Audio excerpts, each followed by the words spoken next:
Hello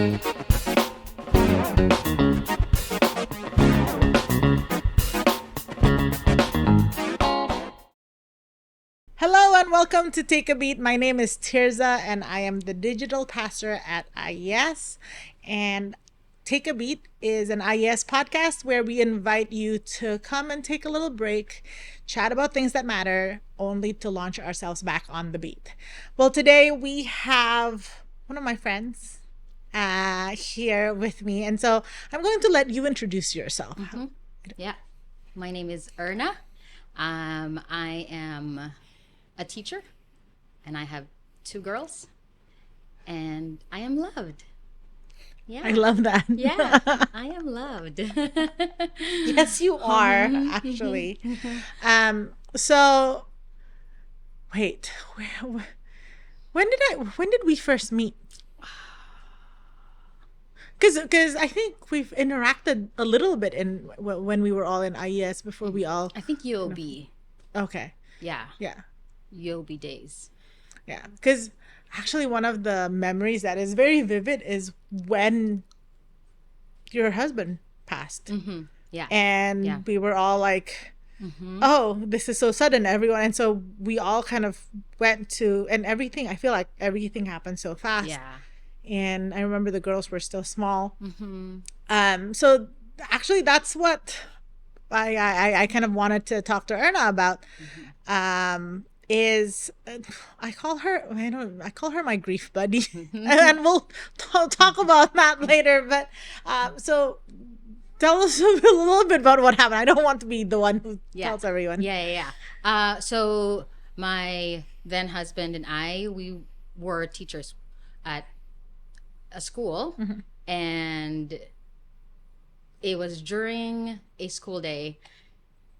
He had his class. He dismissed his class. I was in his office, and everything just happened so quickly. He was sitting down. He kind of propped his head on the desk, and I was like, "Are you okay?" And then all of a sudden, he was like speaking to me in garbled messages, but he was laughing at himself. I feel like, well, he let out a laugh, and I felt like maybe knowing him, he was laughing at himself. Hearing that he was not, saying words. So then I knew that there was something wrong. We called the nurse. He was rushed to the hospital. And I think, so this happened around maybe 8:40 in the morning. In less than 2 hours, he passed away. And the diagnosis was hemorrhagic brain aneurysm. Okay. So it was really quick. Looking back, I go, that was such a mercy story for me, because I remember as he was laying down on the floor in the office, and I couldn't even pray anything else except for, like, I remember just saying, Lord, like, have mercy on him, like, have mercy on this situation, right? I didn't hear myself praying save him or like the usual prayers, right? But I just remembered repeating over and over again, like, Lord, just have mercy.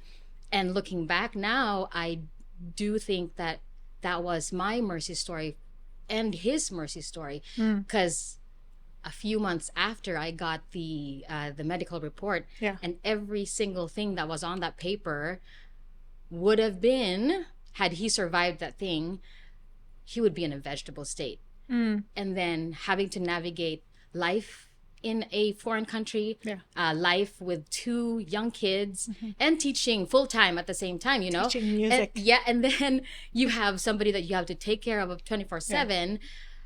Oh, that would have been hard, right? But so now I can look back and say, God taking him away was good, was his mercy story for me and his mercy story for Benji, because if his brain was still going on but his body was essentially rotting away, that would have been hard for him as well. So mercy story for both of us. So when did that happen again? April 2019. 2019. So how would you describe grief then? then, now? Now, oh wow. It has many colors. It has Yeah. many, it shifts. I would say now that I'm in after 6 years, I would say it does get better, Yeah. right? When it comes to like emotions. Yeah. The first year was always hard. Because that's when you go, this is the first Sunday that I'm not with him. This is the first birthday I'm not with him. The first Anniversary. Christmas, the first anniversary. So all of those firsts were always hard. Yeah. And it hits you, and it hits you sometimes like 5 seconds, and then you're okay. Or it hits you when you're walking at a familiar store, or random things. Like I remember lying down in bed and it just felt empty, right? Where you have been together for years. Yeah. I think grief does feel different over time, lighter, if I could say that word. But the intensity of feeling that loss, I think, will never fade. Yeah.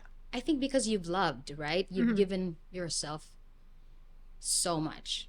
I read somewhere where they say grief is a love that's given, that's not returned. Yeah. So and that's why it hurts. Yeah. Yeah.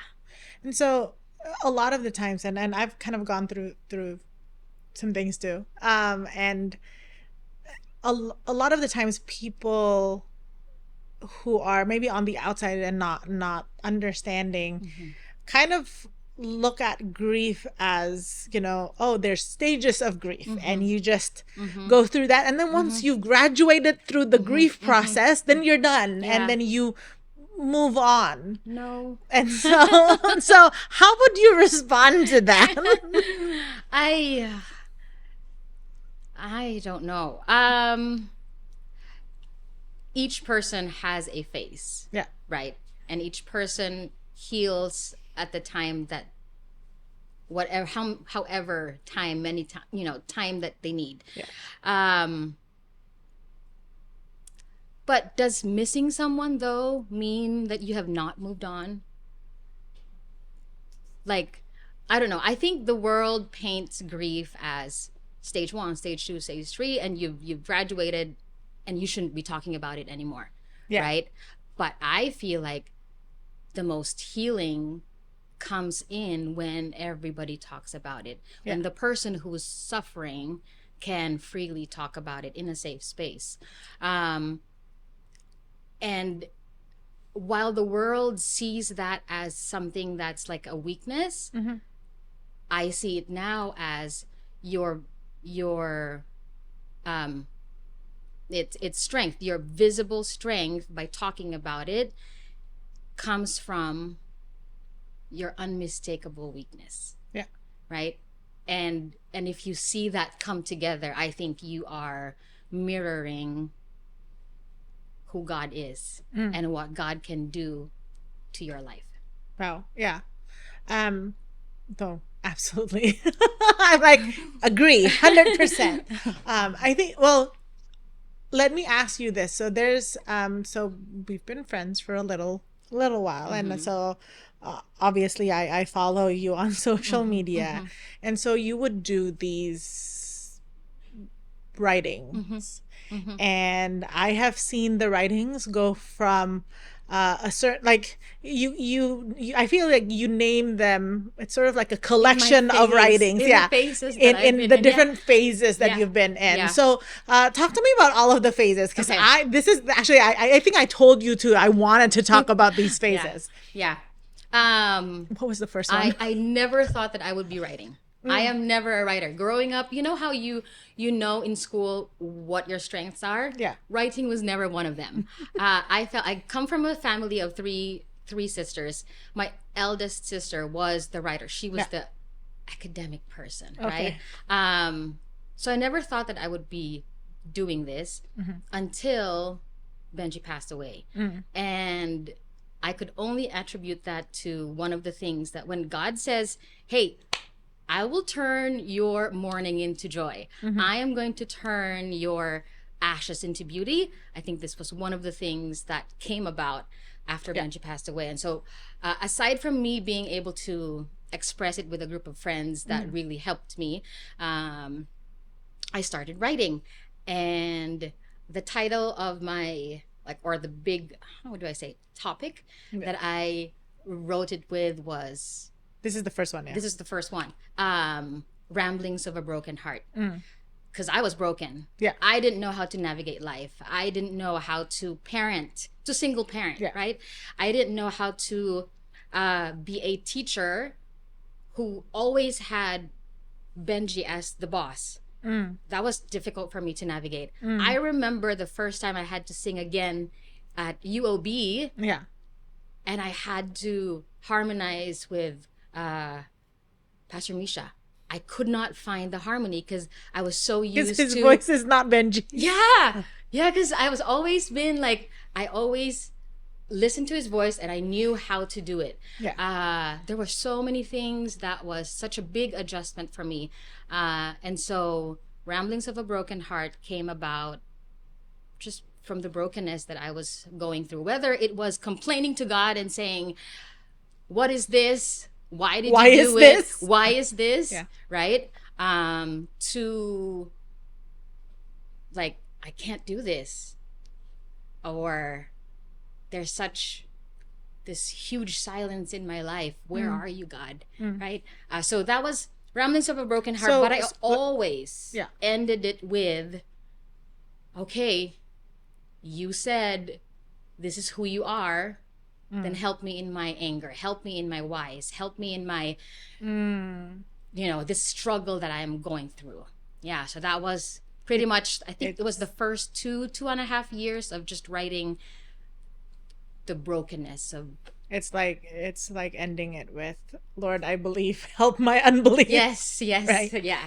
So in that phase, now looking back from where you are now, what did you learn about yourself or about God through that phase? That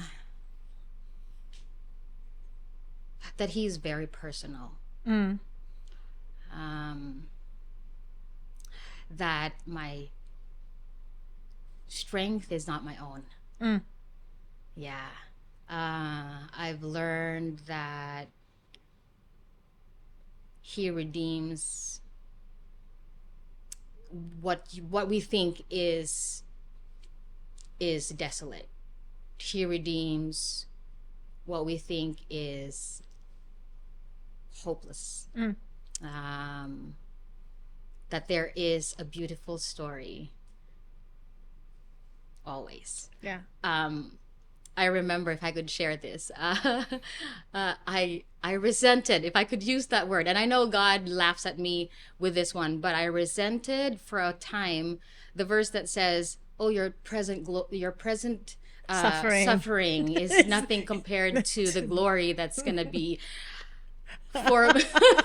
So for me, as someone who just lost a great person in my life, that did not make sense.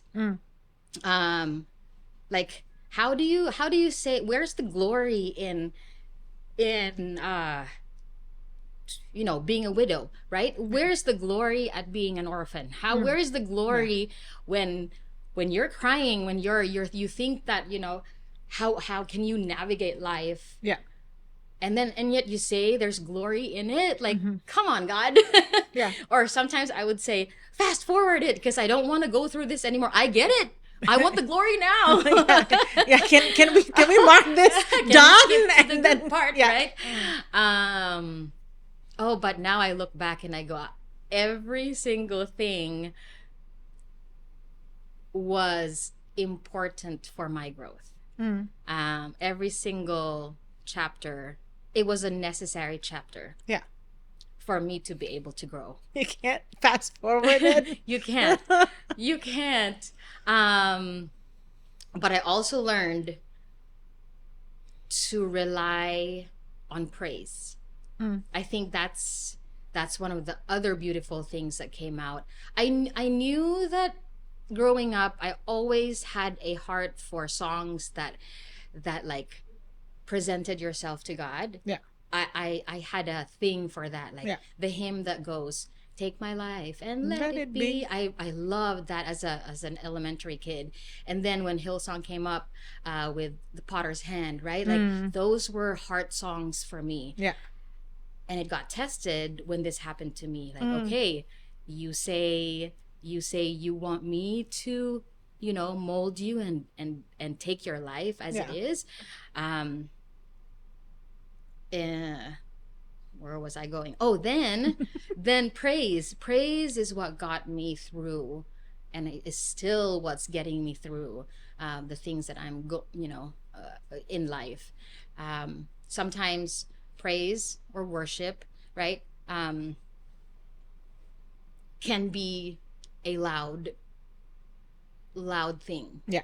in your life, or it can also be in moments of like hard days, even if it's just raising your hand and letting the song play in your head. Yeah.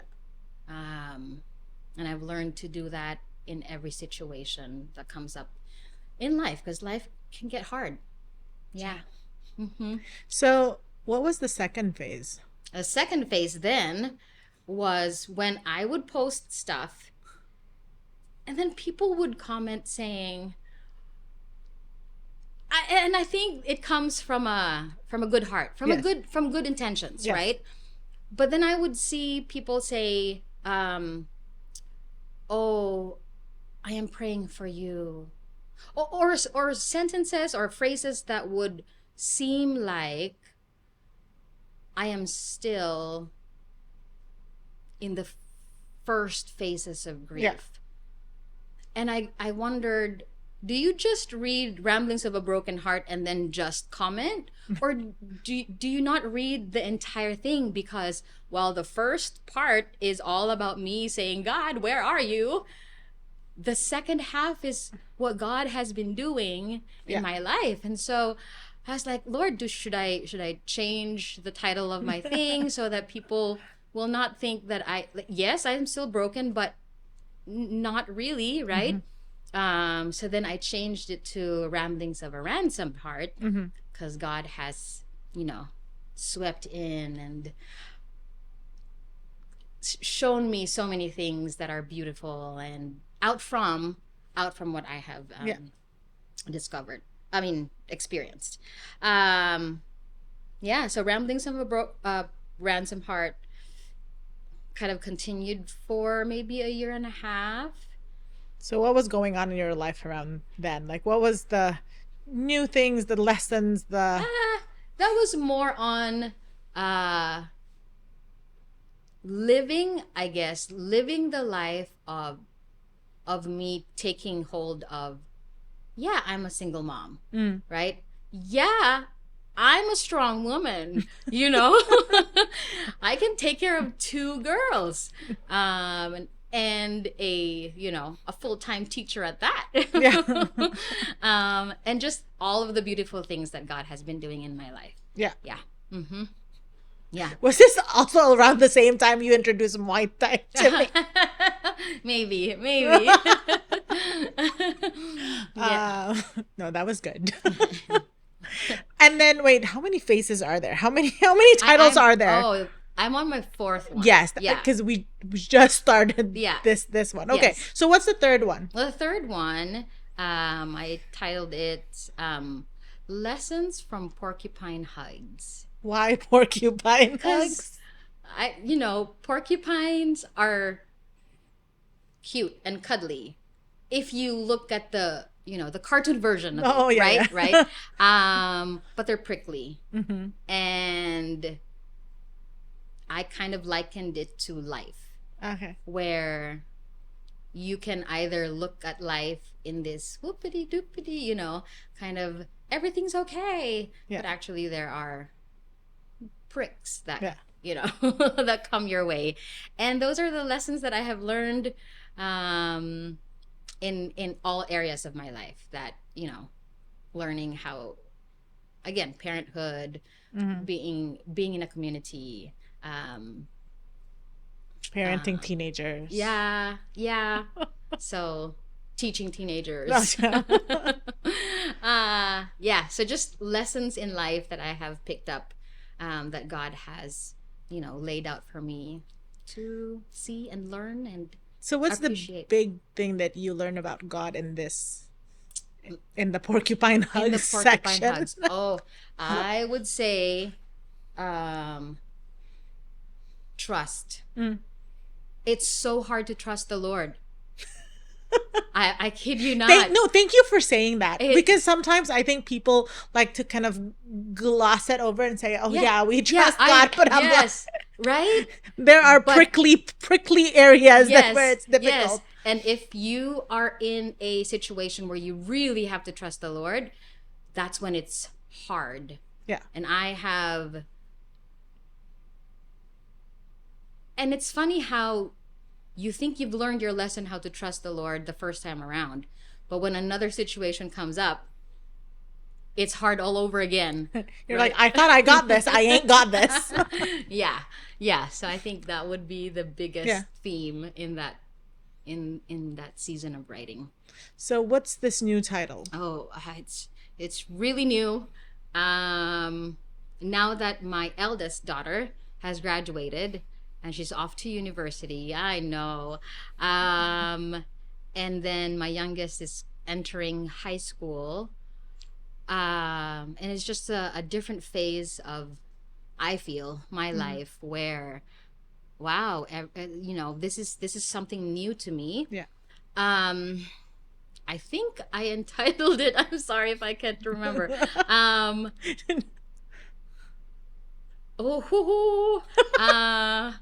Wait, I know I got this.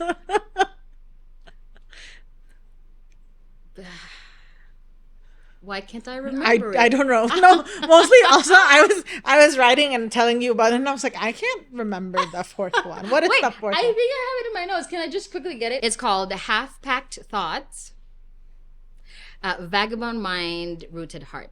Okay. Um, Okay, you need to explain this. I feel like half-packed thoughts are just because most of my writing is me Processing. and the voices in my head processing This is it. supposed to be things we tell people or not. Oh, no, it's just me and my thoughts with God, and so they're kind of half-packed because they're not complete yet, right? And it's just me, but it will revolve around Vagabond Mind comes from the fact that Z will be somewhere and I will be here with A, and my entire family is also global. Yeah. And how that would fit into who will I be as a mother during this time. My mind is everywhere else, but I'm here.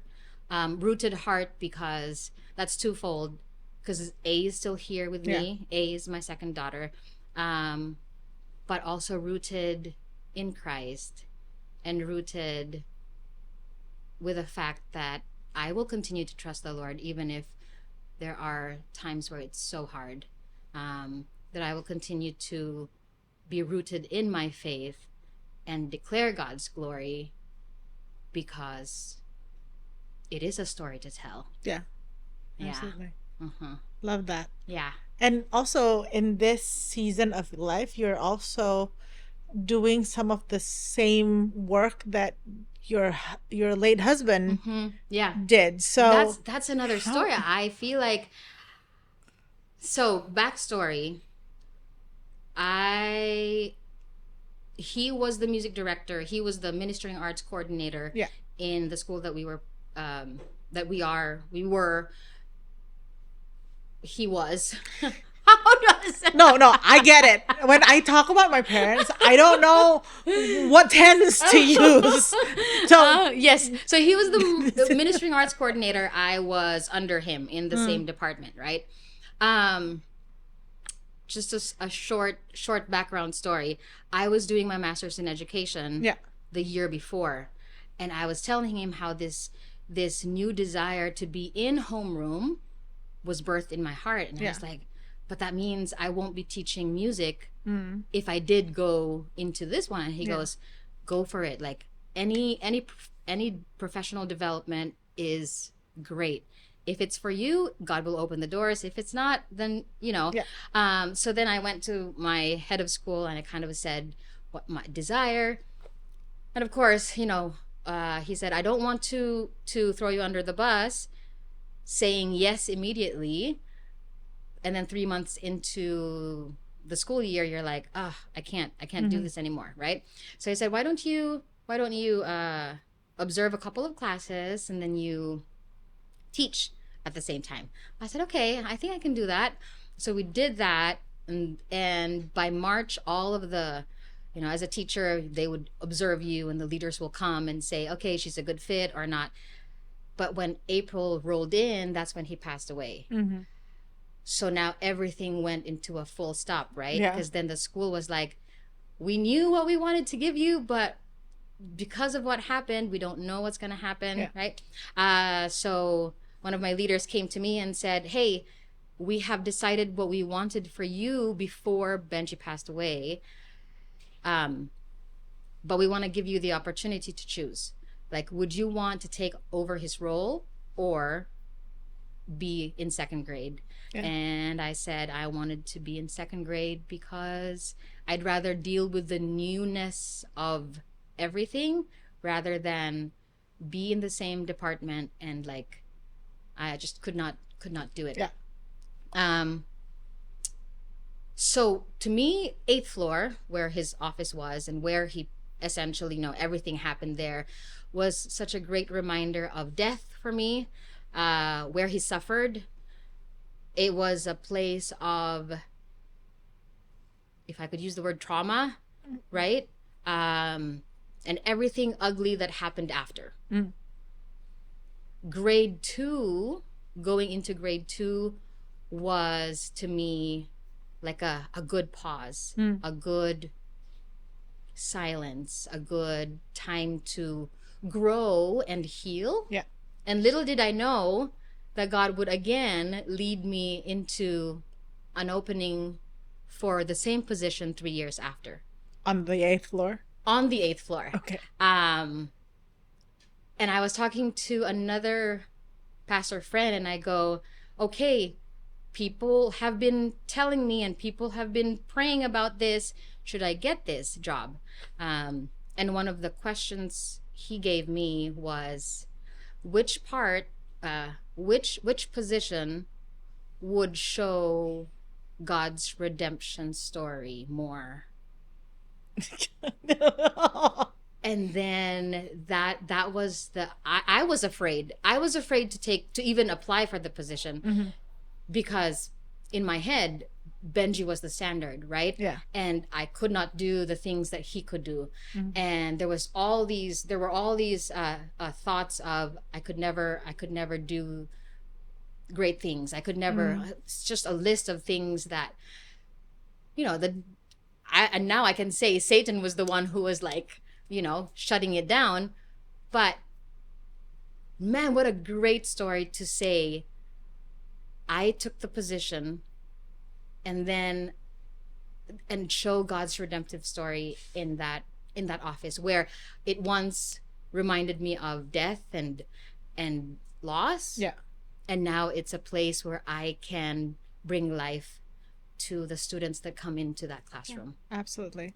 I love that God, and it's in his timing too. It wasn't exact right when it happened. But God has a way of redeeming the things that maybe have caused pain in our lives. And sometimes we don't have to wait until eternity for that to be redeemed. Yes. So actually we just talked about this, but like the reason why I call you my grief buddy was when I lost my mom, and that was probably the worst thing that could ever happen to me so far in life. You sent me, and it was during COVID, so nobody's allowed to go anywhere. You sent me a grief panda. So maybe Yes. can you explain what that was to people who don't understand? Because I was trying to explain that, I was like, I'm not doing a good job. I should ask Erna to explain that. I think I think what my community showed me while I was grieving was to just show up, right? And I think people tend to, oh, let's not disturb the person because she's grieving, or oh, let's give her space. But I think to a certain degree, we should, as a Christian community, actually insert ourselves to people who are grieving because they need it. Yeah. And that was my way of showing you that, hey, It was a very fun way. I'm here. I, it's probably not the same level of loss, but I do get the loss of of losing someone. Yeah. So I sent you a panda balloon, but stuffed it with rice, Yes. raw rice. Okay. And so I didn't even know what's in there because I just like, oh, it's a panda. And then I put a note that said, this grief panda is gonna be your buddy, something to that sort, right? To your buddy, and it understands what you're feeling, going through, and if at some point this grief panda gets a tear or gets destroyed, here's my number and you can have it replaced immediately. But just a simple thing as that makes somebody who goes through the same thing know that, hey, I'm here for you. And Which I really appreciate, especially in a pandemic when you're like, yeah. I just need to sit here with my grief. Yes.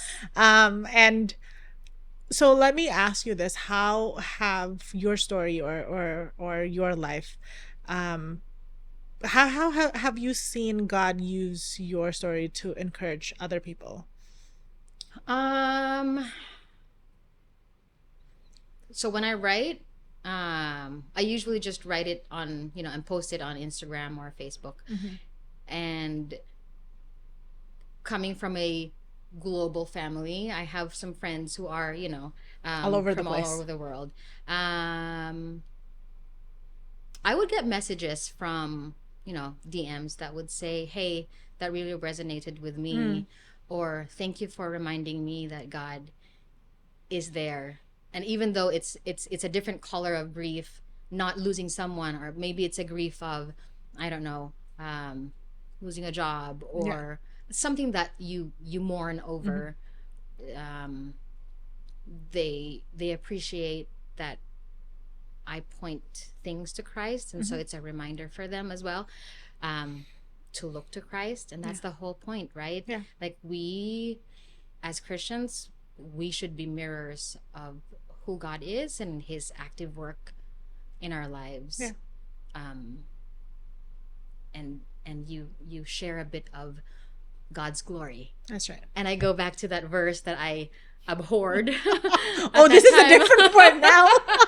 Because it's the glory, right? Like, God, where's the glory in all of this when I'm suffering? Yeah. But now you go back to, oh, when we reflect Christ, that's the glory that He's promised. Because then now you see that you can actually be an instrument of what He can do in your life. And I think it's also when we let Christ into the broken parts of us, that's also when He makes everything into glory. Yeah, something beautiful. Yeah. Yeah. So one last question, because we're actually out of time. But if there are people out there who are going through grief and losing loved ones and just, facing diagnosis, things that are like that we grieve, what would you like to share with them? Or well, what encouragement do you want to share with them? Oh, Um,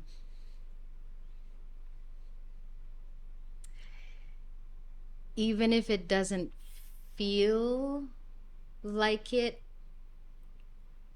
continue to repeat who God is. Mm. Say it out loud so that your ears hear it until your heart is changed. Mm. Um, you can say, acknowledge what you're going through. Yeah. God, I am desperate, but you are. And then fill it up with God's name. Mm-hmm. God, I am so down, but you are. And fill it up with God's truth. Yeah. And if you practice that, you speak truth in your heart, and there's something that goes on in your head, that a switch that turns on. And I hope that as you do that, God's light, brings some sort of strength. Yes. Because really, I have, people will always say, you're so strong. And I go, I am not. I am unmistakably weak. But you see God's strength in me because of his work. Yeah. I cannot take credit in the strength that you see. And when we declare God's truth over ourselves, I feel like when we listen to it, that is switching the viewpoints too, from, okay, God, I am sad, to okay, you are. And so that's a completely different switch. And even though we don't feel it at the time, but if we repeat it at some point, we make that neural pathway. Yeah. And I love this phrase, God cannot contradict himself. Right? Like when he says, I am faithful, he will show you that he is faithful. Yeah. When you declare that, God, you are my provider, I don't have the funds to do this, he will. Yeah. Because he cannot contradict himself. That's good. Yeah. Well, thank you so much for sharing your story and your life and your journey. Yeah. And thank you so much for being my friend. This is your very official thank you. You're welcome. Well, thank you so much for joining us. And we will see you next week for another episode of Take a Beat. Don't miss a beat.